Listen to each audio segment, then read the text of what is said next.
আসসালামু আলাইকুম। সবাই কেমন আছেন? ছোট্ট একটি ভিডিও নিয়ে ফ্যামিলিজ কিচেন দেখে আমি আবারও আপনাদের মাঝে হাজির হয়ে গেলাম। ফ্যামিলিজ কিচেনের আজকের আয়োজনে থাকছে ফেলে দেওয়া কুমড়োর খোসা দিয়ে লোভনীয় ভর্তা রেসিপি। কুমড়োর গায়ে অনেক সময় ময়লা জমে থাকে, তো সেজন্য খোসাগুলোকে একটু ভালো করে ধুয়ে নিতে হবে। গরম গরম ভাতের সাথে যখন এই ভর্তাটা খাবেন তখন আরও মন চাইবে খেতে। এর চাহিদা শেষ হবে না, একবার খেলে বারবার খেতে মন চাইবে।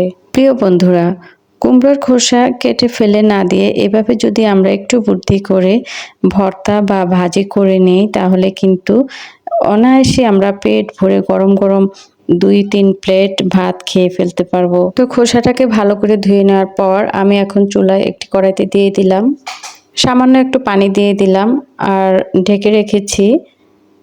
5 থেকে 7 মিনিট পর আমার এই কুমড়োর খোসাগুলো একদমই সেদ্ধ হয়ে গেছে। পানিটা এমন পরিমাণে দিতে হবে যাতে খোসাটাও সেদ্ধ হয়ে যায় আর পানিটাও শুকিয়ে যায়। তো পানিটা আমি একটু ভালো করে শুকিয়ে নিয়েছি।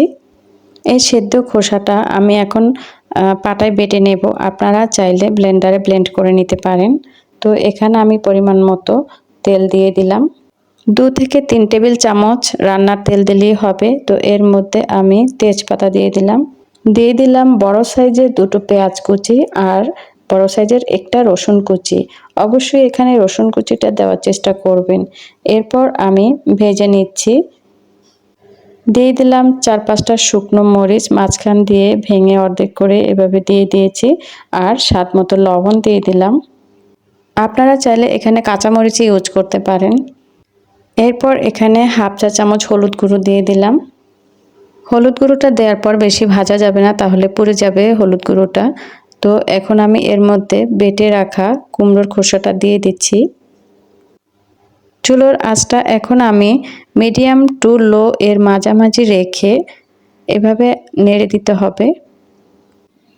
তো আস্তে আস্তে এভাবে নেড়ে ভেজে নিতে হবে তেলের মধ্যে। কুমড়োর এই খোসায় কিন্তু প্রচুর পরিমাণে ভিটামিন এ থাকে, সেটা আমরা সবাই জানি। এখন আমি এর মধ্যে দিয়ে দিলাম ভাজা জিরের গুঁড়ো, আর এই ভাজা জিরের গুঁড়োটা অবশ্যই এখানে দেওয়ার চেষ্টা করবেন। ভাজা জিরের গুঁড়োটা দিলে এর ফ্লেভারটা অনেক সুন্দর আসে আর খেতে খুবই অসাধারণ টেস্ট হয়। কুমড়োর খোসার সাথে ভাজা জিরের গুঁড়ো দিলে খাওয়ার সময় যে সুন্দর একটা ফ্লেভার পাওয়া যায়, এতে কিন্তু খাওয়ার চাহিদা শেষ হয় না। প্রিয় দর্শক, যদি আমার ভিডিওটি আপনাদের কাছে এতটুকু ভালো লাগে তাহলে প্লিজ একটা লাইক দিয়ে দেবেন। ভিডিও রিলেটেড প্রশ্ন থাকলে কমেন্ট সেকশনে জানাবেন। ভিডিওটি ফ্রেন্ডস এবং ফ্যামিলির সাথে শেয়ার করবেন আর এভাবে ঘরে তৈরি করে গরম গরম ভাতের সাথে খেয়ে দেখবেন। প্লেটের ভাত শেষ হয়ে যাবে কিন্তু এই ভর্তার স্বাদ শেষ হবে না। যারা আমার চ্যানেলটিকে সাবস্ক্রাইব করে আমার পাশে আছেন তাদেরকে অসংখ্য অসংখ্য ধন্যবাদ জানাচ্ছি।